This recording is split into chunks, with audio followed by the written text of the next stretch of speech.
आज के इस वीडियो में हम लोग 69 बीपीएससी प्री का डे 1 देखेंगे, जिसमें हम लोग एंशिएंट हिस्ट्री ऑफ इंडिया प्राचीन भारतीय इतिहास के स्रोत देखेंगे। प्राचीन भारतीय इतिहास के स्रोत को हम लोग 3 भागों में विभाजित कर सकते हैं। पहला साहित्यिक साक्ष्य, दूसरा विदेशी यात्रियों का विवरण, तीसरा पुरातत्व संबंधी साक्ष्य।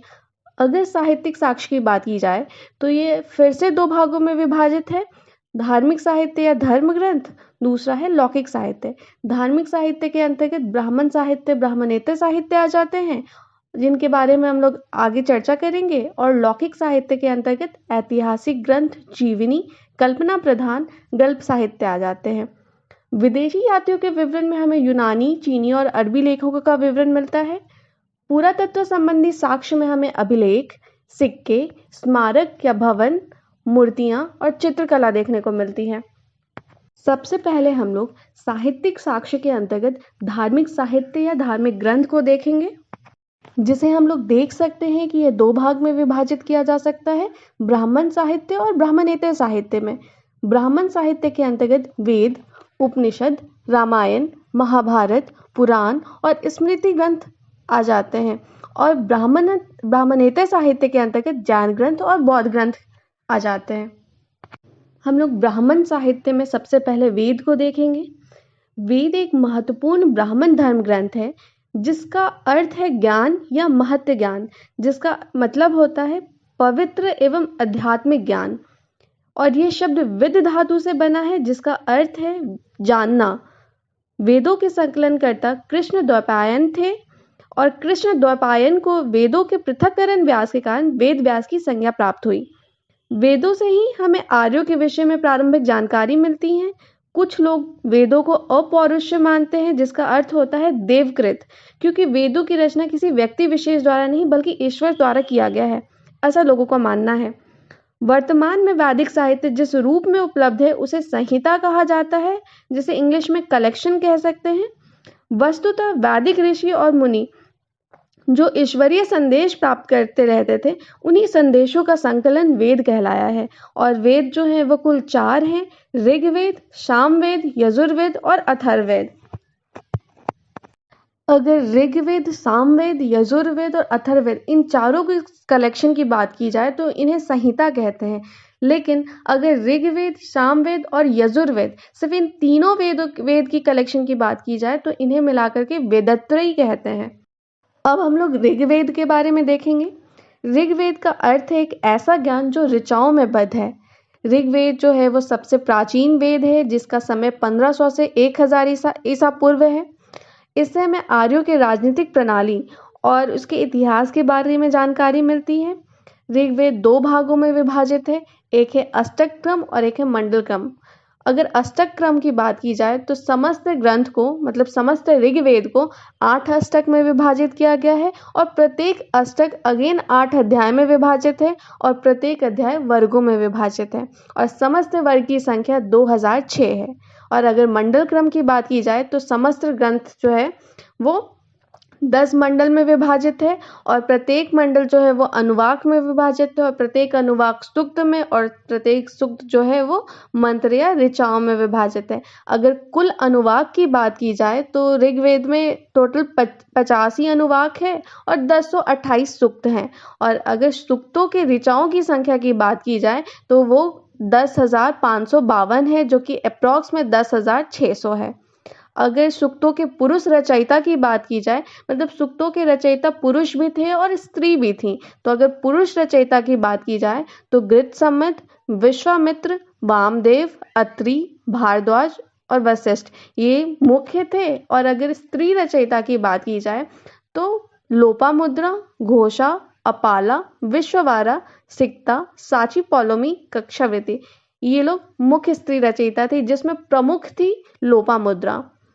दूसरा से 7वां मंडल जो है वो ऋग्वेद का वो सबसे प्राचीन है, और पहला और 10वां मंडल ये दोनों बाद में जोड़ा गया है। और दूसरा से 7वें मंडल जो है, इन सबको कलेक्शन को एक साथ हम लोग गोत्र मंडल, वंश मंडल या ऋषि मंडल इन तीनों नाम से पुकारते हैं। ऋग्वेद के मंडल एवं उसके रचयिता की बात की जाए तो प्रथम मंडल और 9वें और 10वें मंडल इन तीनों के रचयिता बहुत सारे हैं, बहुत सारों ने मिल करके इनकी रचना की है, क्योंकि ये बाद में जोड़ा गया है। दूसरे मंडल के रचयिता है गृत्समद, तीसरे विश्वामित्र, चौथे वामदेव, पांचवें अत्रि, छठे भारद्वाज, सातवें वशिष्ठ, आठवें कण्व व अंगिरा। ऋग्वेद के तीसरे मंडल में गायत्री मंत्र का उल्लेख किया गया है, जो कि सावित्री देवता को समर्पित है, जिसकी रचना विश्वामित्र द्वारा की गई है। सातवें मंडल में दशराज युद्ध का उल्लेख किया गया है, जो कि भरत कबीले के राजा सुदास और पुरु कबीले के मध्य हुआ था, और ये पुरु कबीला 10 जनों से मिलकर मिला हुआ एक संघ था। और भरत कबीले के जो मुख्य पुरोहित थे वो वशिष्ठ थे, और पुरु कबीले के मुख्य पुरोहित विश्वामित्र थे। भरत कबीले के राजा सुदास ने रावी नदी, जिसको ऋग्वैदिक काल में परुष्णी नदी कहा जाता था, उसके तट पर 10 राजाओं के संघ को पराजित किया था और चक्रवर्ती राजा की उपाधि धारण की थी। ऋग्वेद के 8वें मंडल में हस्तलिखित प्रतियों के परिशिष्ट को खिल कहा जाता है। नौवां मंडल सोम देवता को समर्पित है। 10वां मंडल पुरुष सूक्त, नासदीय सूक्त, विवाह सूक्त, नदी सूक्त, देवी सूक्त आदि का उल्लेख है। ऋग्वेद में गंगा शब्द का उल्लेख एक बार किया गया है, वहीं यमुना शब्द का उल्लेख 3 बार मिलता है, और ऋग्वेद के सूक्त तत्कालीन सभ्यता और संस्कृति की जानकारी के प्रामाणिक स्रोत हैं। ऋग्वेद और ईरानी ग्रंथ वेद अवेस्ता में समानता पाई जाती है। ऋग्वेद के मंत्रों का उच्चारण यज्ञों के अवसर पर होत्र ऋषियों द्वारा होता था। ऋग्वेद की 5 शाखाएं हैं: शाकल, वास्कल, आश्वलायन, संखायन, मांडुकायन। और ऋग्वेद की एकमात्र शाखा वर्तमान में उपलब्ध है, वह है साकल शाखा। ऋग्वेद के 9वें मंडल में कवि अंगिरस का एक कथन है: मैं कवि हूँ, मेरे पिता वैद्य हैं, माता अन्न पीसने वाली हैं। इस कथन से हमें ऋग्वैदिक समाज के कर्म प्रधान होने की जानकारी मिलती है। सामवेद, साम का अर्थ होता है गान। सामवेद में संकलित मंत्रों को देवताओं की स्तुति के समय गाया जाता था। सामवेद में कुल 1549 ऋचाएं हैं, जिसमें 75 के अतिरिक्त शेष ऋग्वेद से ले ली गई हैं। इन ऋचाओं का गान सोमयज्ञ के समय उद्गाता करते थे। सामवेद की 3 महत्वपूर्ण शाखाएं हैं: कौथुमीय, जामिनीय एवं रानायनीय। सामवेद में प्रमुख देवता सविता या सूर्य हैं। इसमें मुख्यतः सूर्य की स्तुति के मंत्र हैं, लेकिन फिर भी इसमें इंद्र और सोम के भी पर्याप्त वर्णन है। भारतीय संगीत के इतिहास के क्षेत्र में सामवेद का महत्वपूर्ण योगदान रहा है। इसे भारतीय संगीत का मूल कहा जाता है। सामवेद का प्रथम दृष्टा वेद व्यास के शिष्य जामिनी को माना जाता है। यजुर्वेद, यजुष शब्द का अर्थ है यज्ञ, और यजुर्वेद मूलतः कर्मकांड ग्रंथ है। इसकी रचना कुरुक्षेत्र में मानी जाती है। यजुर्वेद में आर्यों की धार्मिक एवं सामाजिक जीवन की झांकी मिलती है। इस ग्रंथ से पता चलता है कि आर्य सप्त सैंधव से आगे बढ़ गए थे और वे प्राकृतिक पूजा के प्रति उदासीन होने लगे थे। यजुर्वेद के मंत्रों का उच्चारण अध्वर्य नामक पुरोहित करता था। इस वेद में अनेक प्रकार के यज्ञों को संपन्न करने की विधि है, और यह वेद गद्य तथा पद दोनों रूपों में लिखा गया है। गद्य को यजुष कहा गया है, और यजुर्वेद का अंतिम अध्याय ईशावास्य उपनिषद है। यजुर्वेद के 2 मुख्य भाग हैं, एक है शुक्ल यजुर्वेद, दूसरा है कृष्ण यजुर्वेद। शुक्ल यजुर्वेद में केवल दर्श, पौर्णमास आदि अनुष्ठान के लिए आवश्यक मंत्रों का संकलन है, और जिसकी मुख्य शाखाएं हैं माध्यान्ह दिन और कान्व, और इन संहिताओं को वात्सनेय भी कहा गया है। कृष्ण यजुर्वेद में मंत्रों के साथ साथ तांत्र योजक ब्राह्मणों का भी सम्मिश्रण है। इसकी मुख्य शाखाएं तैत्तरीय, मैत्रायणी, काठक और कपिस्थल हैं। यजुर्वेद से उत्तर वैदिक युग की राजनीतिक, सामाजिक और धार्मिक जीवन की जानकारी मिलती है। तैत्तरीय संहिता को आपस्तम्भ संहिता भी कहते हैं। अथर्ववेद, इसकी रचना अथवर्ण तथा आंगिरस ऋषियों द्वारा की गई है, इसलिए इसे अथर्वांगिरस वेद भी कहा जाता है। इसके अन्य नाम गोपद ब्राह्मण में इसे अथर्वांगिरस वेद कहते हैं। ब्रह्म विषयक होने के कारण इसे ब्रह्मवेद भी कहा गया है। आयुर्वेद, चिकित्सा, औषधि आदि के वर्णन होने के कारण इसे भेषज वेद भी कहा जाता है। पृथ्वी सूक्त इस वेद का अति महत्वपूर्ण सूक्त है। इसके कारण इसे महिवेद भी कहते हैं। इसमें कुल 20 कांड, 730 सूक्त और 5987 मंत्र है। यह वेद भौतिकवादी विषयों, दर्शन एवं अध्यात्मवाद का चिंतन प्रस्तुत करता है। इसमें वास्तुशास्त्र का बहुमूल्य ज्ञान उपलब्ध है। इस वेद के महत्वपूर्ण विषय हैं ब्रह्मज्ञान, औषधि प्रयोग, रोग निवारण, जनतंत्र, टोना टोटका आदि। इस वेद में परीक्षित को कुरुओं का राजा कहा गया है तथा इसमें कुरु देश की समृद्धि का अच्छा चित्रण मिलता है। इस वेद में आर्य एवं अनार्य विचारधाराओं का सम्मिश्रण है। उत्तर वैदिक काल में इस वेद का विशेष महत्व है। ऋग्वेद के दार्शनिक विचार का प्रौढ़ रूप इसी वेद में प्राप्त हुआ है। शांति और पौष्टिक कर्मों का संपादन इसी वेद में मिलता है। अथर्ववेद में सर्वाधिक उल्लेखनीय विषय आयुर्विज्ञान है। इसके अतिरिक्त जीवाणु विज्ञान और औषधि आदि के विषय में भी जानकारी इसी वेद से मिलती है। भूमि सूक्त के द्वारा राष्ट्रीय भावना का सुदृढ़ प्रतिपादन सर्वप्रथम इसी वेद में हुआ। इस वेद की 2 शाखाएं हैं, पिप्पलाद और शौनक। अथर्ववेद का एकमात्र ब्राह्मण साहित्यिक गोपद ब्राह्मण है। इसी में मगध एवं वैशाली का सर्वप्रथम उल्लेख किया गया है। वेद एवं उनके उपवेद तथा प्रवर्तक। ऋग्वेद का उपवेद है आयुर्वेद, जिसके प्रवर्तक है प्रजापति ब्रह्मा। सामवेद का उपवेद है गंधर्व वेद, जो कि संगीत कला से संबंधित है। इसके प्रवर्तक है नारद। यजुर्वेद का उपवेद है धनुर्वेद, जो कि युद्ध कला से संबंधित है, जिसके प्रवर्तक है विश्वामित्र। अथर्ववेद का उपवेद है शिल्पवेद, जो कि भवन निर्माण कला से संबंधित है, जिसके प्रवर्तक है विश्वकर्मा। अब हम लोग ब्राह्मण ग्रंथ के बारे में देखेंगे, जिनकी रचना यज्ञों एवं कर्मकांड के विधान और उनकी क्रियाओं को भलीभांति समझने के लिए की गई है। ब्राह्मण ग्रंथ का अर्थ होता है यज्ञ के विषयों का अच्छी तरह से प्रतिपादन करने वाला ग्रंथ। इसमें सर्वथा यज्ञों की वैज्ञानिक, अधिभौतिक तथा आध्यात्मिक मीमांसा प्रस्तुत की गई है। यह ग्रंथ गद्य में लिखे गए हैं। ब्राह्मण ग्रंथों में वेदों के तथ्यों को सरलीकृत ढंग से प्रस्तुत किया गया है और इन ग्रंथों में वैदिक कर्मकांड, पूजा पद्धति, अनुष्ठान आदि के साथ विभिन्न रोचक गाथाओं का भी संकलन किया गया है। वेद एवं संबंधित ब्राह्मण।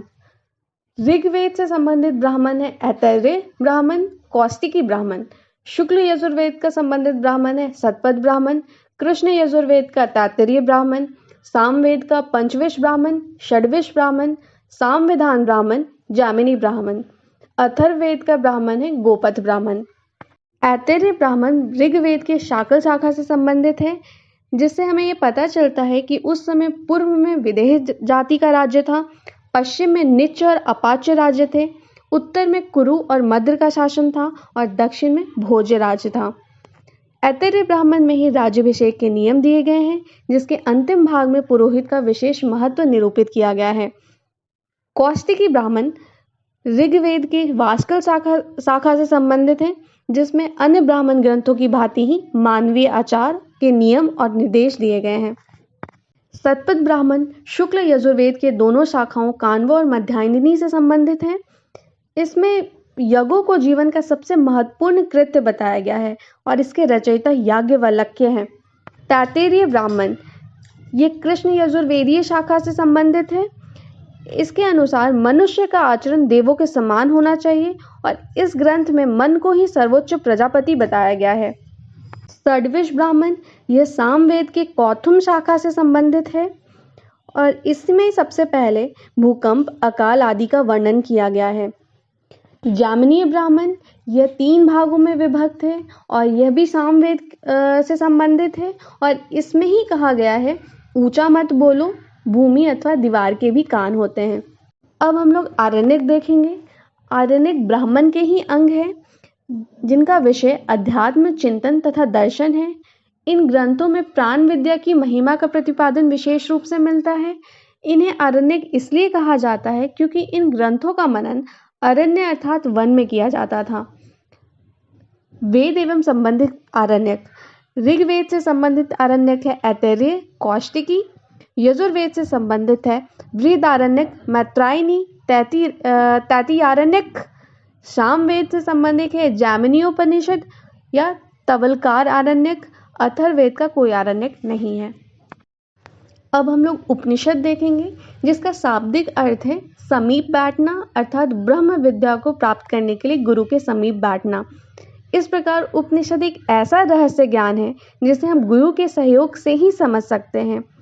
उपनिषद का अर्थ उस ज्ञान से भी होता है जिससे मनुष्य ब्रह्म ज्ञान अर्थात आत्मज्ञान की प्राप्ति करता है।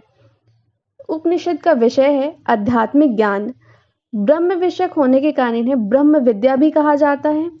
उपनिषदों में आत्मा, परमात्मा एवं संसार के संदर्भ में प्रचलित दार्शनिक विचारों का संग्रह मिलता है। उपनिषद के अनुसार आत्मा परमात्मा का ही अंश है। उपनिषद वैदिक साहित्य के अंतिम भाग तथा सारभूत सिद्धांतों के प्रतिपादक हैं, अतः इन्हें वेदांत भी कहा जाता है। इनका समय 800 से 500 ईसा पूर्व के मध्य कहा जा सकता है। उपनिषदों ने जिस निष्काम कर्म मार्ग और भक्ति मार्ग का दर्शन दिया है, उसका विकास भगवत गीता में हुआ। उपनिषदों की कुल संख्या 108 है, जिसमें प्रमुख उपनिषद हैं ईश, केन, कट, प्रश्न, मांडुक्य, मुंडक, तैत्तिरीय, ऐतरेय, छांदोग्य, बृहदारण्यक, कौशिकी, श्वेताश्वर। भारत का प्रसिद्ध राष्ट्रीय आदर्श वाक्य सत्यमेव जयते मुंडकोपनिषद से लिया गया है। मुंडकोपनिषद में ही यज्ञ की तुलना फूटी नाव से की गई है। कठोपनिषद में यक्ष नचिकेता संवाद मिलता है। जवालोपनिषद में चारों आश्रम का उल्लेख है। श्वेताश्वरोपनिषद में पहली बार भक्ति शब्द का उल्लेख किया गया है। वेद एवं संबंधित उपनिषद। ऋग्वेद से संबंधित उपनिषद है ऐतरेयोपनिषद, यजुर्वेद से है बृहदारण्यकोपनिषद, शुक्ल यजुर्वेद से ईशावास्योपनिषद, कृष्ण यजुर्वेद से तैत्तिरीय उपनिषद, कठोपनिषद, श्वेताश्वरोपनिषद, मैत्रायणी उपनिषद। सामवेद से संबंधित है बाष्कल उपनिषद, छांदोग्योपनिषद, केनोपनिषद। अथर्ववेद से संबंधित है प्रश्नोपनिषद, मुंडकोपनिषद, मांडुक्योपनिषद। अब हम लोग वेदांग देखेंगे। वेदांग शब्द का अभिप्राय है जिसके द्वारा किसी वस्तु के स्वरूप को समझने में सहायता मिले। सामान्यतः ऐसा माना जाता है कि वेदांगों की रचना उत्तर वैदिक काल में हुई। ये ग्रंथ वास्तव में वेदों के ज्ञान एवं रहस्य को सरल रूप प्रदान करते हैं। वेदों के अर्थ को अच्छी तरह समझने में वेदांग काफी सहायक होते हैं। वेदांगों की कुल संख्या 6 है, जो है शिक्षा, कल्प, व्याकरण, निरुक्त, छंद और ज्योतिष। शिक्षा में वैदिक वाक्यों के स्पष्ट उच्चारण हेतु इसका निर्माण हुआ। वैदिक शिक्षा संबंधी प्राचीनतम साहित्य प्रतिसाक्ष्य है। कल्प वैदिक कर्मकांडों को संपन्न करवाने के लिए निश्चित किए गए विधि नियमों का प्रतिपादन कल्प सूत्र में किया गया है। व्याकरण इसके अंतर्गत समासों एवं संधि आदि के नियमों, नामों एवं धातुओं की रचना, उपसर्ग एवं प्रत्यय के प्रयोग आदि के नियम बताए गए हैं। पाणिनि के अष्टाध्यायी प्रसिद्ध व्याकरण ग्रंथ ही हैं। निरुक्त शब्दों की व्युत्पत्ति एवं निर्वचन बताने वाले शास्त्र निरुक्त कहलाते हैं। क्लिष्ट वैदिक शब्दों के संकलन निघुंटु की व्याख्या हेतु यास्क ने निरुक्त की रचना की थी, जो भाषा शास्त्र का प्रथम ग्रंथ माना जाता है। छंद वैदिक साहित्य में मुख्य रूप से गायत्री, त्रिष्टुप, जगती, बृहति आदि छंदों का प्रयोग किया गया है। पिंगल का छंद शास्त्र प्रसिद्ध है। ज्योतिष इसमें ज्योतिष शास्त्र के विकास को दिखाया गया है। इसके प्राचीनतम आचार्य लगध मुनि हैं। अब हम लोग सूत्र देखेंगे। सूत्रों में पाक्षिक विधानों, मनुष्य के कर्तव्यों, वर्णाश्रम व्यवस्था एवं सामाजिक नियमों का उल्लेख किया गया है। इन सूत्रों की संख्या 3 है। पहला है श्रौत सूत्र, दूसरा है गृह सूत्र और तीसरा है धर्म सूत्र। अब हम लोग धर्मशास्त्र देखेंगे। ब्राह्मण ग्रंथों में धर्मशास्त्र का महत्वपूर्ण स्थान है। धर्मशास्त्र में धार्मिक नियमों एवं सामाजिक सिद्धांतों का प्रतिपादन किया गया है।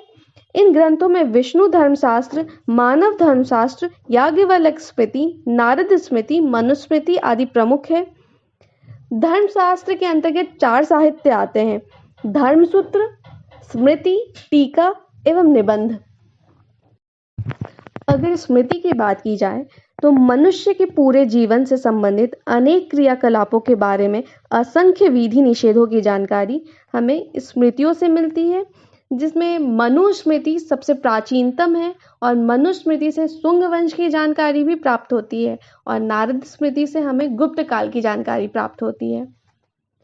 मुख्य निबंधकार एवं रचनाएं: देवेन्द्र भट्ट की रचना है स्मृति चंद्रिका, श्रीदत्त उपाध्याय की रचना है आचारदर्श, माधवाचार्य की रचना है पराशर माधवी, जिमूतवाहन की रचना है दाएं भाग, रघुनंदन की रचना है स्मृति तत्व।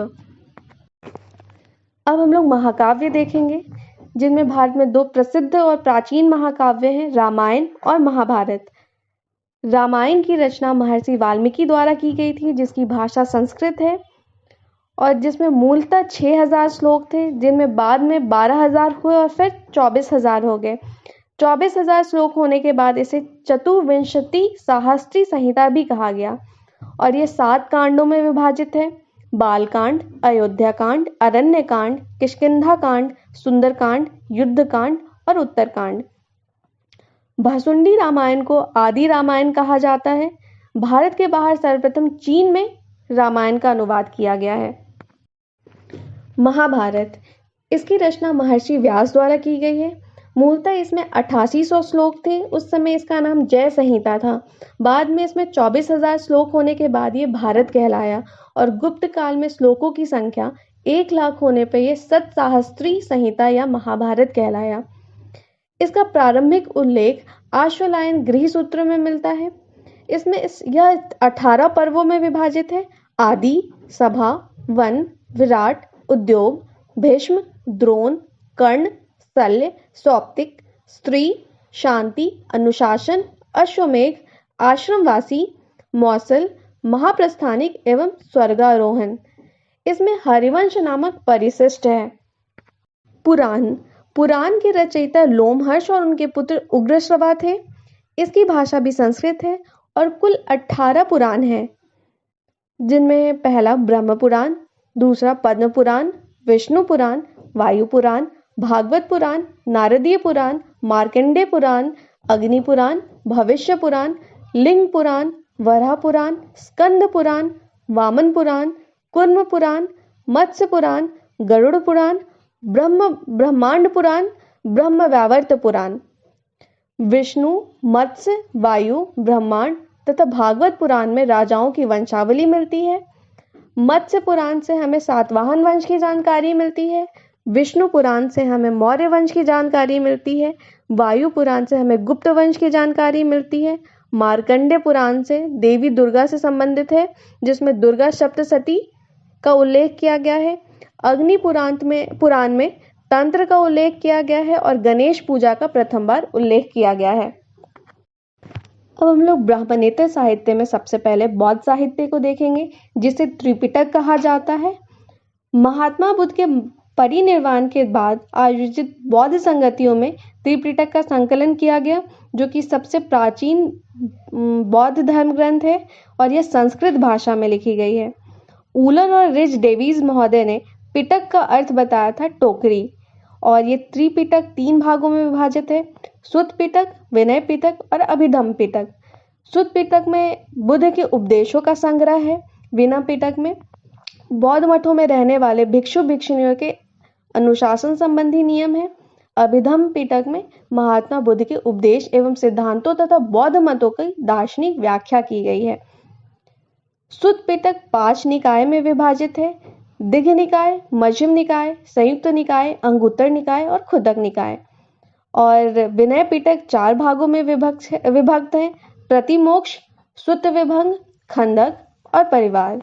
और अभिधम्म पिटक के संकलनकर्ता मोगलीपुत्तेस हैं और ये 7 ग्रंथ में विभाजित है: धम्म संगनी, विभंग, धातु कथा, पुग्गलपनति, कथावाथ्रु, यमक, पत्थान। और इन 7 को सप्तकरण कहा जाता है। सुत्त पिटक को बौद्ध धर्म का इंसाइक्लोपीडिया भी कहा जाता है। इन त्रिपिटकों के अलावा पाली भाषा और संस्कृत भाषा में कुछ अन्य बौद्ध ग्रंथ भी हैं, जिनमें पाली भाषा के मुख्य बौद्ध ग्रंथ हैं: मलिंदपनो, दीपवंश और महावंश। मिलिंद प्रपनों में यूनानी नरेश मिनांडर, जिन्हें मिलिंद भी कहा जाता है, और बौद्ध भिक्षु नागसेन के बीच बौद्ध मत पर वार्तालाप का वर्णन है। दीपवंश में सिंहल द्वीप के इतिहास के बारे में प्रकाश डाला गया है। महावंश मगध के राजाओं की क्रमबद्ध सूची मिलती है। जातक कथा भगवान बुद्ध के पूर्व जन्म की कथाओं का संकलन है, जिनकी कुल संख्या 549 है। संस्कृत भाषा में कुछ बौद्ध ग्रंथ हैं, जो है महावस्तु, ललित विस्तार, दिव्य वदान, बुद्धचरित, सौंदरानंद, सारिपुत्र प्रकरण। महावस्तु और ललित विस्तार से महात्मा बुद्ध के जीवन के विषय में जानकारी मिलती है। दिव्य वादन से परवर्ती मौर्य शासक एवं शुंग विषय की जानकारी मिलती है। अश्वघोष जो सम्राट कनिष्क के समकालीन थे, उनकी रचना बुद्धचरित, सौंदरानंद और सारिपुत्र प्रकरण में प्रथम 2 महाकाव्य और तीसरा नाटक है। अब हम लोग ज्ञान साहित्य के बारे में देखेंगे, जो कि 12 आगम, 10 प्रकरण, 6 छेद सूत्र, 1 नंदी सूत्र, 1 अनुयोग सूत्र और 4 मूल सूत्र में विभाजित है। आचारांग सूत्र से ज्ञान भिक्षुओं के विधि निषेधों एवं आचार विचार की जानकारी मिलती है। भगवती सूत्र से महावीर स्वामी के जीवन शिक्षाओं के विषय में जानकारी मिलती है। नंदी सूत्र ज्ञान अनुयायियों के स्वतंत्र ग्रंथ है। अनुयोग सूत्र ज्ञान अनुयायियों का विश्वकोश है। ज्ञान साहित्य में पुराणों को चरित कहा जाता है, जिसकी भाषा प्राकृत, संस्कृत तथा अपभ्रंश है, और मुख्य पुराण है पद्म पुराण, हरिवंश पुराण, आदि पुराण। अन्य ज्ञान ग्रंथ हैं परिशिष्ट पर्वन, भद्रबाहु चरित, आवश्यक सूत्र, आचरांग सूत्र, भगवती सूत्र, कालिका पुराण आदि। तो हम लोग लौकिक साहित्य देखेंगे, जिसके अंतर्गत ऐतिहासिक एवं समसामयिक साहित्य आते हैं, जिसे धर्मेतर साहित्य भी कहते हैं। इस प्रकार की कृतियों से तत्कालीन भारतीय समाज के राजनीतिक एवं सांस्कृतिक इतिहास को जानने में काफ़ी मदद मिलती है। और ऐसी रचनाओं में सबसे पहला उल्लेख अर्थशास्त्र का कर सकते हैं, जिसकी रचना विष्णुगुप्त या फिर चाणक्य द्वारा की गई है, और ये भारत का पहला राजनीतिक ग्रंथ माना जाता है। इससे मौर्यकालीन राजनीतिक, सामाजिक, आर्थिक और धार्मिक स्थिति की जानकारी मिलती है। दूसरी पुस्तक है हमारी मुद्रा राक्षस, जो कि विशाख दत्त द्वारा रचित है। इससे हमें चंद्रगुप्त मौर्य और उनके गुरु चाणक्य के विषय में, और साथ ही नंद वंश के पतन और मौर्य वंश की स्थापना के इतिहास के बारे में जानकारी मिलती है। अगली किताब है हमारी पाणिनिकृत अष्टाध्यायी और महर्षि पतंजलि द्वारा रचित महाभाष्य। इन ग्रंथों में कहीं कहीं राजा महाराजाओं एवं जनतंत्र के घटना चक्र का विवरण मिलता है। दूसरी किताब है हमारी गार्गी संहिता, जिससे हमें भारत में हुए प्रथम यूनानी आक्रमण का उल्लेख मिलता है। अगली किताब है हमारी मालविकाग्निमित्रम, जो कि कालिदास द्वारा रचित है। इस ग्रंथ से हमें पुष्यमित्र शुंग और उसके पुत्र अग्निमित्र के समय के राजनीतिक घटना चक्र और शुंग एवं यवन संघर्ष का उल्लेख मिलता है। अगली किताब है हमारी हर्षचरित्र, जो कि बाणभट्ट द्वारा रचित है, जो कि हर्ष के राजकवि भी थे। और इस ग्रंथ से हमें हर्ष के जीवन एवं हर्ष के समय में भारत के इतिहास पर प्रचुर जानकारी प्राप्त होती है। अगली किताब है हमारी नीति शास्त्र, जिसकी रचना कामंदक द्वारा की गई है, और इससे उस समय के आचार व्यवहार के विषय में जानकारी मिलती है। अगली किताब है हमारी स्वप्न वासवदत्तम, जिसकी रचना महाकवि भास द्वारा की गई है। मृच्छकटिकम पुस्तक से हमें गुप्तकालीन सांस्कृतिक इतिहास की जानकारी मिलती है, जिसकी रचना शूद्रक द्वारा की गई है। अगली किताब है हमारी राज तरंगिणी, जिसकी रचना कल्हण ने की थी और जिससे कश्मीर के इतिहास पे जानकारी मिलती है। अगली किताब है हमारा मत विलास प्रहसन, इसकी रचना पल्लव नरेश महेंद्र वर्मन द्वारा की गई है, और इस ग्रंथ से उस समय के सामाजिक और धार्मिक जीवन के बारे में जानकारी मिलती है। अगली किताब है हमारी पृथ्वीराज विजय, जो कि 1191 से 93 के बीच में इसकी रचना कश्मीरी पंडित जयानक ने की थी, और इससे पृथ्वीराज तृतीय के विषय में जानकारी मिलती है। अगर आपको वीडियो अच्छा लग रहा है तो वीडियो को लास्ट तक देखें और चैनल को सब्सक्राइब ज़रूर करें। अब हम लोग विदेशी यात्रियों का विवरण देखेंगे, जिसमें यूनानी, चीनी, अरबी और अन्य लेखकों का विवरण है। यूनानी लेखक में अगर बात की जाए तो सबसे पहला नाम टेसियस का आता है, जो कि एक ईरानी वैद्य था और इसने भारत के संबंध में अपना विवरण दिया है जो कि काफ़ी आश्चर्यजनक और कहानियों से परिपूर्ण है, जिसके कारण ये अविश्वसनीय है। दूसरा नाम हेरोडोट्स का है जो कि इतिहास का पिता मतलब फादर ऑफ हिस्ट्री भी कहे जाते हैं। इनकी किताब है हिस्टोरिका। इनकी रचना को भी अविश्वसनीय माना गया है। अगर विश्वसनीयता दी जाए तो सबसे पहला नाम सिकंदर के साथ आए निरेकस, आनेसिक्रिटस और अरिस्टोबुलस का है। अगले यूनानी लेखक है मेगास्थनीज जो कि सेल्यूकस निकेटर के राजदूत थे और इन्होंने चंद्रगुप्त मौर्य के राज दरबार में रहकर अपनी एक किताब लिखी है इंडिका, जिससे मौर्य युगीन समाज और संस्कृति के विषय में जानकारी मिलती है। अगले यूनानी लेखक है डाइमिकस जो कि सीरियन नरेश एंटियोकस के राजदूत थे और ये बिंदुसार के राज दरबार में आए थे और इनका विवरण भी मौर्य युग से संबंधित है। अगले लेखक है हमारे डायनोशियस जो कि मिस्र नरेश टॉलमी फिलाडेल्फस के राजदूत थे जो कि अशोक के राज दरबार में आए थे। अगले लेखक है हमारे टॉलमी जिन्होंने भारत का भूगोल नामक किताब लिखी है। अगले हैं हमारे पिलनी जिन्होंने नेचुरल हिस्ट्री नाम की किताब लिखी है जिसमें भारतीय पशुओं, पेड़ पौधों, खनिज पदार्थ आदि के बारे में विवरण मिलता है। एक अन्य किताब हमें यूनानी लेखकों की मिलती है पेरिप्लस ऑफ द इरेथ्रियन सी, जिसके लेखक का नाम अज्ञात है, लेकिन इस पुस्तक से पता चलता है कि करीब 80 ईस्वी में हिंद महासागर के यात्री पे ये लेखक आए थे और उस समय के भारत के बंदरगाहों तथा व्यापारिक वस्तुओं के बारे में जानकारी दी थी। चीनी लेखकों की बात की जाए तो पहला नाम फाहियान का आता है। ये गुप्त नरेश चंद्रगुप्त द्वितीय के दरबार में आए थे और इन्होंने अपने विवरण में मध्य प्रदेश के समाज और संस्कृति का वर्णन किया है। ये 14 वर्षों तक भारत में रहे। अगला नाम संयोगन का है जो कि 518 ईस्वी में भारत आए थे और इन्होंने 3 वर्षों की अपनी यात्रा में बौद्ध धर्म की प्राप्तियां एकत्रित की हैं। अगला नाम हेनसांग का है जो कि हर्षवर्धन के शासनकाल में भारत आए थे और इन्होंने 629 ईस्वी में चीन से भारतवर्ष के लिए प्रस्थान किया था और लगभग 1 वर्ष की यात्रा के बाद वो भारतीय राज कपिशा पहुंचा और भारत में 15 वर्षों तक ठहर के 645 ईस्वी में चीन वापस लौट गया। इन्होंने अपना भ्रमण वृत्तांत CU की नाम से लिखा है जिसमें 138 देशों का विवरण मिलता है। इनके विवरण से हर्षकालीन समाज, धर्म तथा राजनीति के बारे में विवरण मिलता है। इनके अनुसार सिंध का राजा शूद्र था। हेनसांग ने बुद्ध की प्रतिमा के साथ साथ सूर्य और शिव की प्रतिमाओं का भी पूजन किया था। हेनसांग के अध्ययन के समय नालंदा विश्वविद्यालय के कुलपति आचार्य सीलभद्र थे। यह विश्वविद्यालय बौद्ध दर्शन के लिए प्रसिद्ध था। चीनी लेखकों में अंतिम नाम इत्सिंग का है जो कि 7वीं शताब्दी के अंत में भारत आए थे और इसने अपने विवरण में नालंदा विश्वविद्यालय, विक्रमशिला विश्वविद्यालय तथा अपने समय के भारत का वर्णन किया है।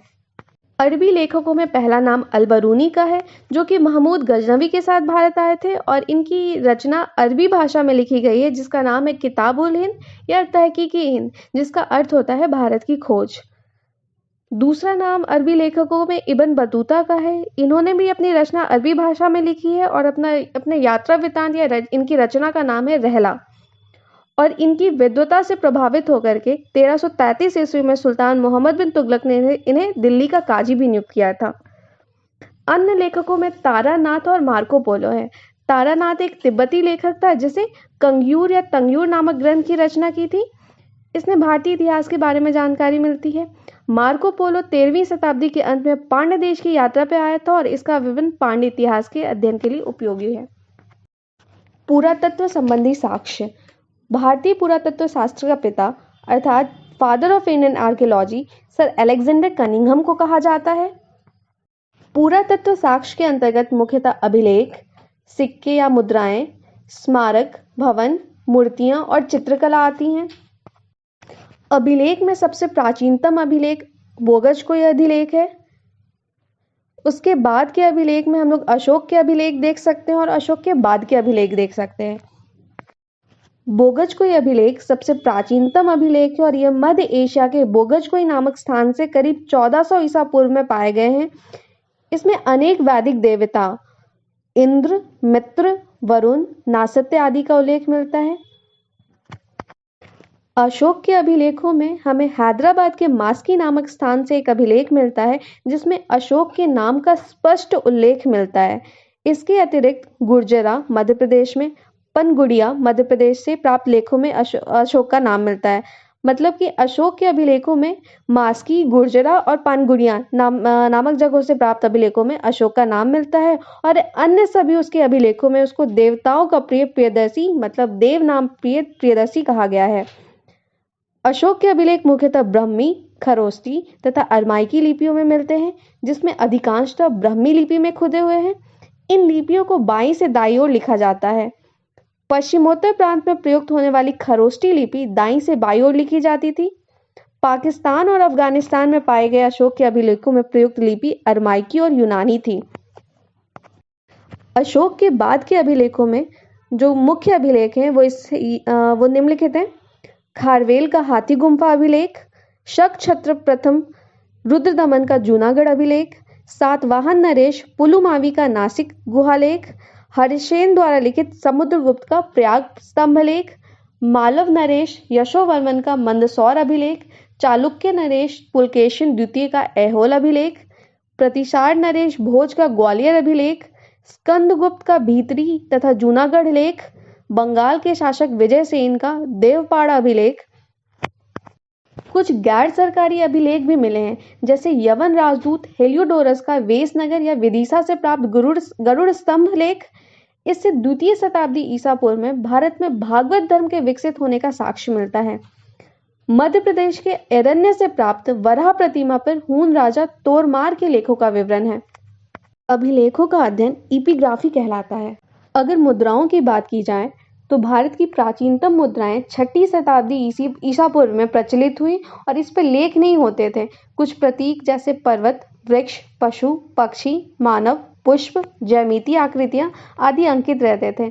इन्हें आहत मुद्रा या पंचमार्क्ड कॉइन्स कहा जाता था। सर्वप्रथम भारत में शासन करने वाले यूनानी शासकों के मुद्राओं पर लेख तथा तिथियां उत्कीर्ण मिलती हैं। सर्वाधिक मुद्राएं उत्तर मौर्य काल में मिलती हैं, जो प्रधानतः शीशे, पोटीन, तांबे, कांसे, चांदी और सोने की होती थी। कुषाणों के समय में सर्वाधिक शुद्ध स्वर्ण मुद्राएं प्रचलन में थी। सर्वाधिक स्वर्ण मुद्राएं गुप्त काल में जारी की गई। समुद्रगुप्त की कुछ मुद्राओं पर यूप, कुछ पर अश्वमेध यज्ञ और कुछ पर वीणा बजाते हुए दिखाया गया है। कनिष्क की मुद्राओं से यह पता चलता है कि वह बौद्ध धर्म का अनुयायी था। सातवाहन नरेश तातकिर्णी की एक मुद्रा पर जलपोत का चित्र अंकित है, जिससे अनुमान लगाया जाता है कि उसने समुद्र विजय की थी। चंद्रगुप्त द्वितीय की व्याघ्र शायद की मुद्राओं से उसकी पश्चिम भारत में शकों की विजय सूचित होती है। स्मारक और भवनों में हमें हड़प्पाकालीन इमारतें मिलती हैं, मौर्यकालीन इमारत मिलती है और मंदिरों के अवशेष मिलते हैं। मौर्यकालीन इमारतों में चंद्रगुप्त मौर्य के समय लकड़ी के बने राजप्रसाद के ध्वंसावशेष मिलते हैं। कौसंबी की खुदाई से महाराज उदयन के राजप्रसाद और घोषित राम विहार के अवशेष मिलते हैं। अतरंजी खेड़ा में खुदाई से लोहे के प्रयोग के साक्ष्य मिलते हैं। पौंडीचेरी के अरिकमेडो में खुदाई से रोमन मुद्राएं के अवशेष मिलते हैं, जिससे तत्कालीन इतिहास या संस्कृति की जानकारी प्राप्त होती है। मंदिरों के अवशेष से हमें उस समय के मंदिर निर्माण की प्रचलित शैलियों के बारे में पता चलता है, जो कि उत्तर भारत में नागर शैली प्रसिद्ध थी और दक्षिण भारत में द्रविड़ शैली। लेकिन दक्षिणापथ में निर्मित वैसे मंदिर जो नागर और द्रविड़ दोनों शैलियों का जिसमें समावेश देखा जा सकता है, उसे वेसर शैली कहा गया है। पंचायतन शब्द मंदिर रचना शैली से संबंधित है। एक हिंदू मंदिर तब पंचायतन शैली का कहलाता है जब मुख्य मंदिर 4 सहायक मंदिरों से घिरा होता है। पंचायतन मंदिर के उदाहरण है कंदरिया महादेव मंदिर खजुराहो, ब्रह्मेश्वर मंदिर भुवनेश्वर, लक्ष्मण मंदिर खजुराहो, लिंगराज मंदिर भुवनेश्वर, दशावतार मंदिर देवगढ़ उत्तर प्रदेश, गुंडेश्वर मंदिर महाराष्ट्र। मूर्तियों के अवशेष हमें मौर्यकाल, कुषाण काल, गुप्त काल और उत्तर गुप्त काल के मिलते हैं। मौर्य काल में छोटी मृण मूर्तियां बनाई जाती थी, लेकिन वास्तविक मूर्तियों का निर्माण कुषाण काल से शुरू हुआ। कुषाणकालीन और गुप्तकालीन मूर्तियों में मूलभूत अंतर यह है कि कुषाणकालीन मूर्तियां विदेशी प्रभाव से ओतप्रोत थी, वहीं गुप्तकालीन मूर्तियों में स्वाभाविकता झलकता था। भरूच, बोधगया, सांची और अमरावती से मिली मूर्तियां जन सामान्य के जीवन की अति सजीव झांकी प्रस्तुत करती है। चित्रकला से हमें उस समय के जीवन के विषय में जानकारी मिलती है। अजंता के चित्रों से मानवीय भावनाओं की सुंदर अभिव्यक्ति मिलती है। चित्रों में माता और शिशु या मरणशील राजकुमारी जैसे चित्रों से गुप्त काल की कलात्मक प्रकाष्ठा का पूर्ण प्रमाण मिलता है। अगले वीडियो में हम लोग पाषाण काल और ताम्रपाषाण काल देखेंगे। मेरे अगले वीडियो के नोटिफिकेशन के लिए चैनल को सब्सक्राइब करें और वीडियो अच्छा लगता है तो वीडियो को लाइक करें। धन्यवाद।